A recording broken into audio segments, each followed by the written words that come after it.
This is the verse that unlocks the book of Revelation in the Bible. It's something that if you read the book too quickly, you may have missed. But before I get into that, I want to tell you a little bit about the backstory and why some people believe differently when it comes to this particular book of the Bible. If you're like me and you came of faith in the late 1990s and amidst all of the millennial fever that was taking place, you were well versed in what was called dispensational eschatology. Basically what that is the belief that the book of Revelation can be put onto our day. The events that are described in it can be placed onto the events that we see in our modern world, in the newspapers. Of course, people don't have newspapers anymore. We find out about the news on social media. Basically, the point is that back then, as with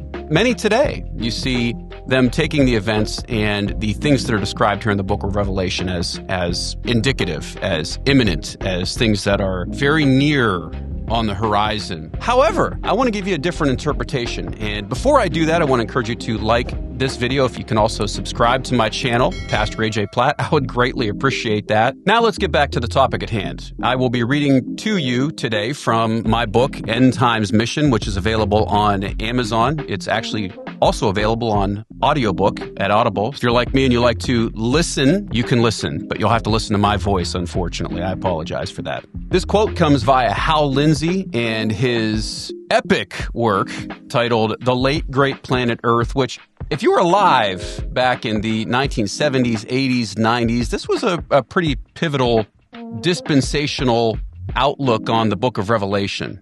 He writes accordingly. Previously, we have shown the predicted powers that would arise shortly before the return of Jesus Christ and how these powers are simultaneously developing in current history.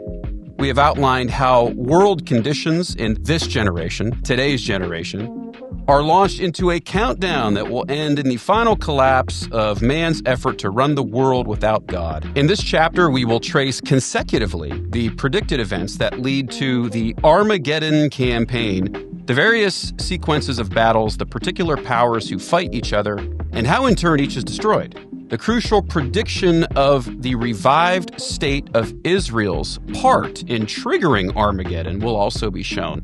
According to the Bible, the Middle East crisis will continue to escalate until it threatens the peace of the whole world. The focus of all nations will be upon this unsolvable and complex problem, which keeps bringing the world to the precipice of a thermonuclear disaster. Yikes. If you're like me, that's enough to keep you shivering beneath your covers. And indeed, this is indicative of this particular outlook on the book of Revelation. I actually remember the first time I read the book of Revelation when I was a teenager, and that's exactly what I was doing, shivering beneath my covers. I was, about 17 years old, and I read it, at night. I couldn't stop reading it. I assumed that this was talking about events that would take place in our time. What I didn't know is that there is another way to look at the book of Revelation, one that actually helps it to make so much more sense in the context of the rest of Scripture. Now, what I was engaging in was something called futurism. Futurism, when you look at or apply it to the book of Revelation, means that you're taking all of the events that are described within its pages. The mark of the beast and the false prophet and these locusts that come out of the bottomless pit, or locust-like creatures that come out of the bottomless pit. And you basically slap them onto our day that is in from the original audience in the distant future. In other words, like this book of the Bible was written 2,000 years ago, but when we do this, we are futurizing these verses. We're pushing them off into the future, off into our day, some 2,000 plus years into the future at this point in history. This does come naturally to us to take predictive events that are mentioned in the Bible and try to push them on to our day. Christians of all ages have taken the book of Revelation. They have applied them to the things and the events that are taking place in their time. Back in the days that Islam was on the rise and it was conquering huge sections of Christendom, Muhammad was seen as the false prophet of Revelation, probably rightly so. There was a lot of fits there for that particular interpretation. I think the book of Revelation might have even given those people living in that time quite a great deal of comfort. To the Protestant reformers, the Pope was the Antichrist, or specifically the beast of Revelation, somebody who emerged from within God's people and actually abused the sheep with the power that he had. Back in, the days of where Social Security and Social Security numbers were becoming a thing, it was seen as the mark of the beast, some 100 years or so ago. Adolf Hitler was also, probably rightly so, likened to a Antichrist type figure, possibly even the beast of Revelation. I've talked to people, Christians, evangelical Christians who were alive during that time, and they were taught in their churches to see Hitler as the Antichrist. So why is it that, this is our tendency to futurize things? Well, it's because we miss this particular verse, this very important verse in Revelation. And it's actually the first verse you read. Yes, Revelation chapter 1, verses 1 through 4. The revelation of Jesus Christ, which God gave him to show his servants the things which must soon take place. He made it known by sending his angel to his servant John, who bore witness to the word of God and to the testimony of Jesus Christ, even to all that he saw. Now, I would be of the opinion that this was the Apostle John seeing these things. Blessed is he who reads aloud the words of this prophecy, and blessed are those who hear and who keep what is written in it. For the time is what? Near. John, to the 7 churches that are in Asia. Now, I want you to think about the gravity of these verses and what John is saying here. He's writing, keep in mind, some 2,000 years ago, and John's words to these 7 churches, these specific 7 churches that were at the time living, at the time congregating when he wrote his revelation, actually answer a very important question for us when we're trying to interpret any book of the Bible. Did Revelation have an original audience? I think we know the answer to that question, and we know it because John tells us. There were 7 original churches living in that time in history. Now, I'm going to be of the opinion that the bulk of what Revelation is depicting is referring to the soon-to-take-place destruction of the temple in 70 AD by the Romans. I'm saying this for a multitude of reasons, which I will unpack for you in future videos. However, this is important because if we don't say that the book of Revelation had an original audience, then we're basically interpreting this particular book of the Bible different than we interpret any other book. One of the first rules of interpretation that we're taught is to actually look at what the book of the Bible, let's say it's Galatians or Isaiah, meant to its original hearers, its original audience. However, for some reason, futurists, people who futurize this particular book of the Bible, again, it's just our human nature. I did that the first time that I read it because I didn't know any better, and maybe you're just like me, is to say that the events that are depicted in the book of Revelation have absolutely no relevance to the original audience, and think about how ridiculous that is.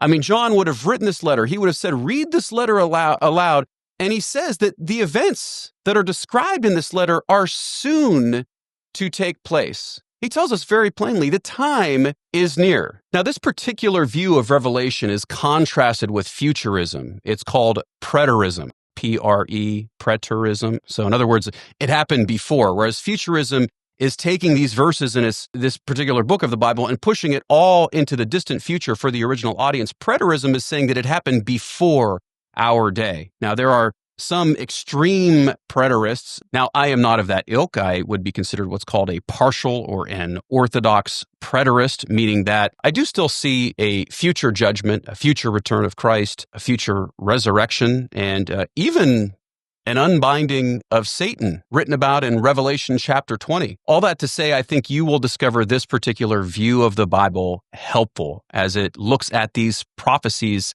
in context of their original audience and unlocks their true meaning. Now, futurists will find ways around this because they'll say that in the very beginning of chapter 4, when John is caught up, he's raptured, so to speak, into, future events. He's seeing things that will take place at the end of history.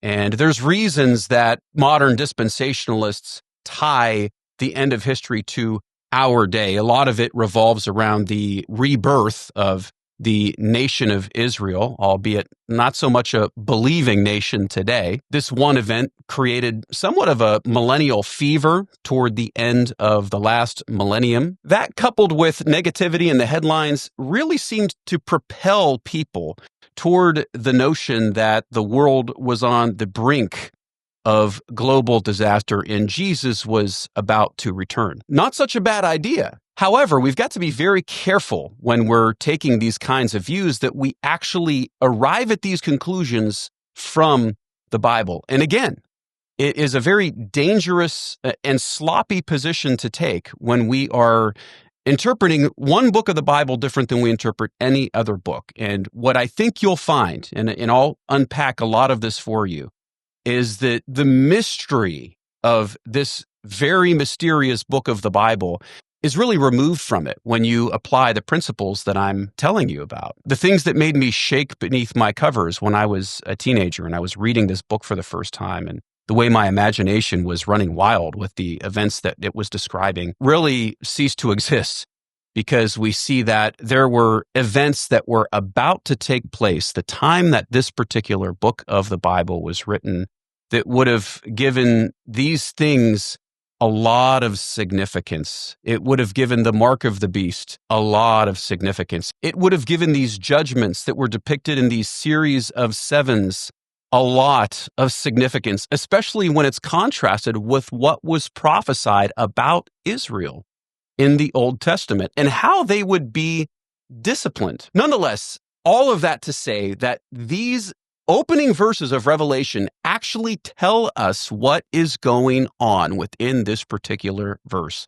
of the Bible. So I want to encourage you, if you haven't done so already, to pick up my book, End Times Mission. Again, you can get that at Amazon. It will unpack all this and more and show you that as opposed to us living in the end times, the Bible is actually our mission book, telling us to get our butts out there and disciple the nations. Stop being so soft and expecting and even hoping for the end of the world next week. Do what God called you to do and get out there. Take over your community with the power of the gospel, just like those early Christians did. And I think God will certainly not disappoint. Again, if you haven't already done so, I'd greatly appreciate a like. I know I often forget to like videos when I'm watching them. So if you do want to take a second to do that, I would greatly appreciate it. Leave me a comment or a question, and I will do my best to answer that for you. You can also follow me on other forms of social media at Pastor AJ Platt. In addition, you can find my content covering a variety of other topics. And until next time, friends, it was great to gospel with you.